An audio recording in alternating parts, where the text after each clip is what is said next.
Hello, I'm Piper from Metal Arts And I'm Georgia. Dallas. And this is Dallas, Tool Guru.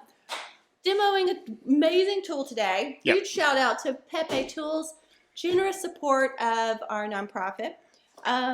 Dave, thank you. Thank you. David at Pepe is a great guy and a great resource. Oftentimes, if you have any issues with any of their products, if you bought it from me, you're welcome to call me or you're welcome to call David. I don't mind. But we're focusing on the jump ring maker that Pepe makes, which is fantastic. They really have dotted their I's and crossed their T's on this product.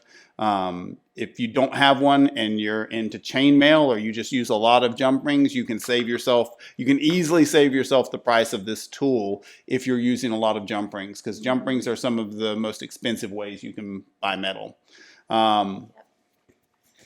So we're going to just jump in and start talking. I'm going to pretend that we just got this and we've got to put everything together so that if you need to and you've got one of these, you won't run into a lot of the common mistakes that people make when they get one of these.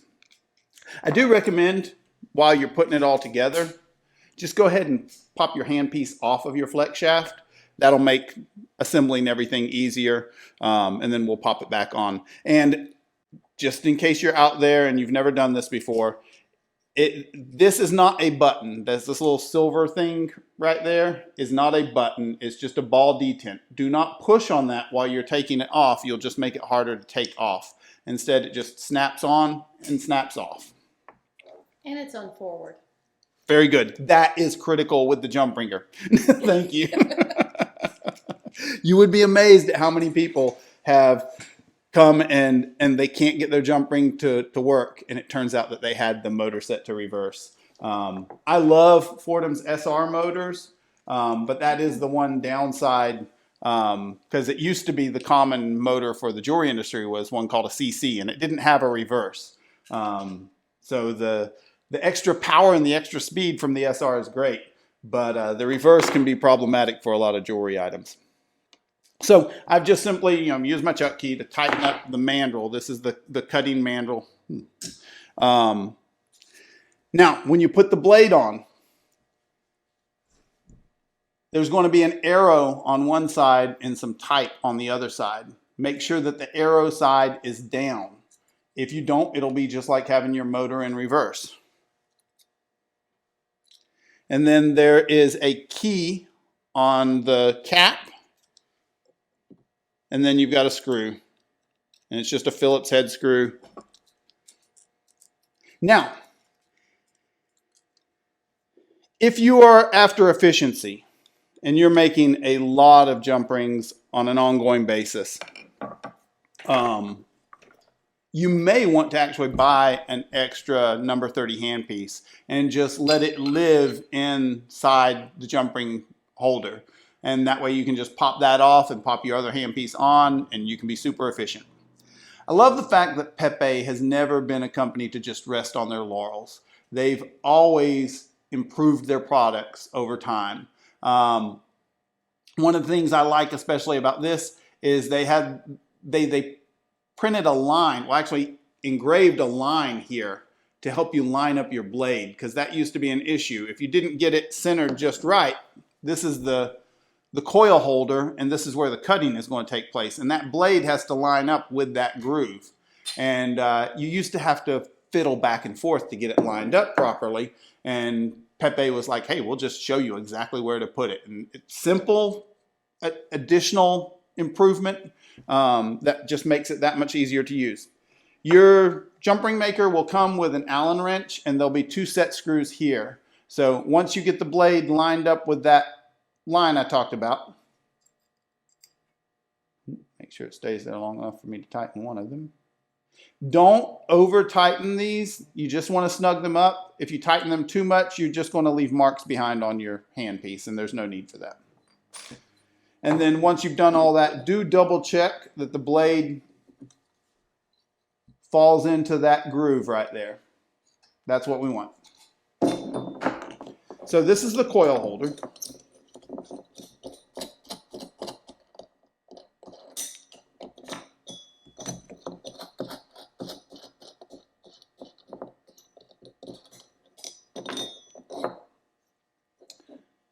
You're going to note that there is a slotted hardened stop on one end.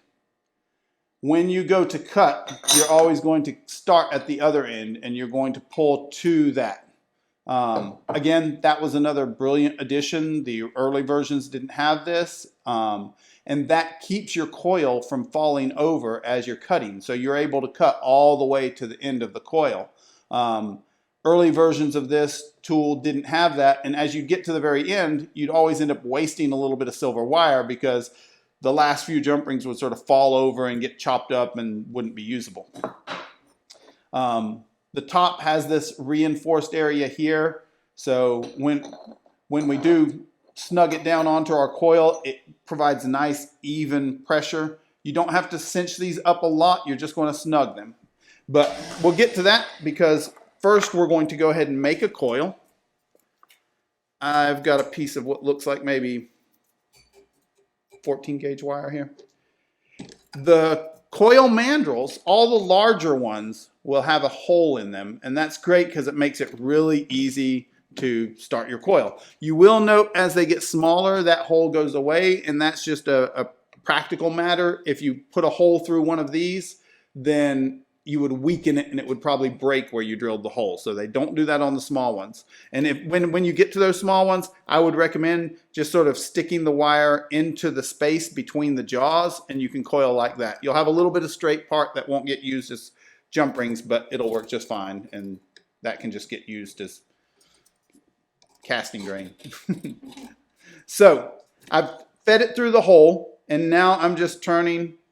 And I am putting some significant pressure pulling towards me and down.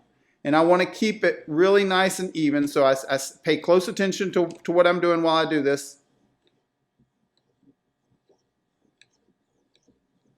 Their coiling device, it's really nice. It's overkill. I love overkill. It's all milled aluminum with a really nice quality chuck in it.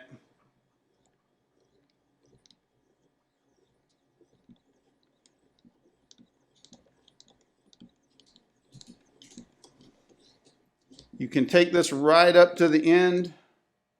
I've got a little bend in the end of my wire, so I'm going to cut that off. This is a keyless chuck. Anybody who's used a cordless drill will be familiar with that. And then I'm also going to snip right here. So that's the amount of waste I had out of this. Nothing.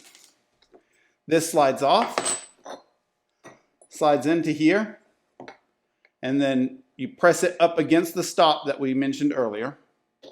Top comes down. You'll note that these are spring loaded. Again, I'm just snugging these up. The cutting plate that Pepe uses is so nice and thick and rigid that there's no reason to really have to crank these down. Just get them snug, make sure it's nice and level, and that it's pressed up against that cutting block there, that stand block there. Now, I like to hold the coil holder in my hand because then I'm going to feel exactly what's happening.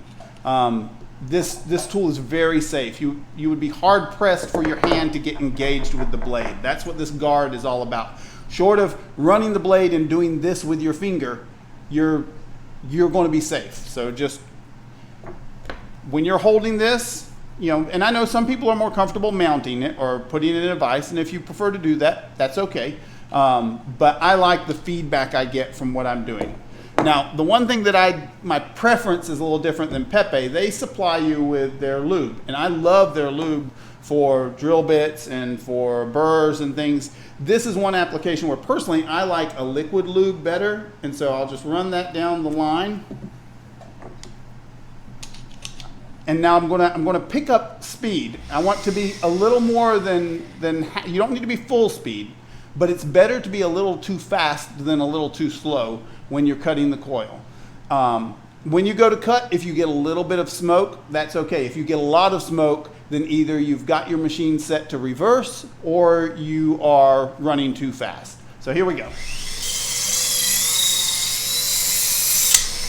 And it's that quick and easy. And we have an assortment of jump rings now. So for all of you out there who are used to sawing your coils by hand, if you're doing small quantities, that makes perfect sense. But as soon as you've got a few to do, this is the way to go. Now, a couple of tips that you might need. If you're cutting coils of really thin jump rings, what I will oftentimes do is run a wire or a bread tie or something through it.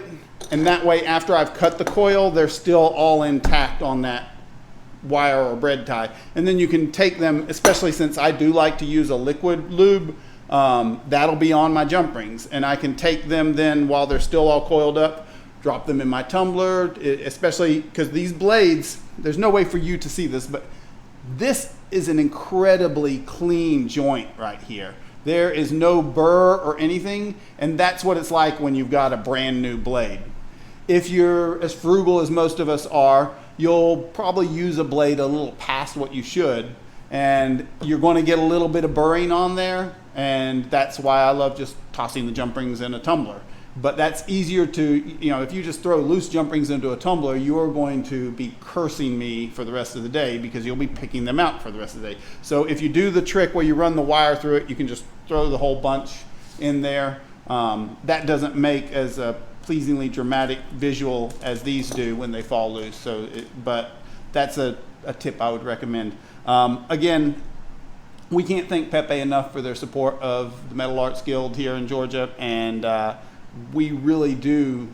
I like selling their products. I like selling a quality American-made product by people who care about what they're making and are continually trying to improve. Again, MAG is thankful to Pepe's support, and if you need any Pepe products, feel free to come by and check out the studios here at MAG, and I'll be happy to help you pick a good Pepe tool. Thank you.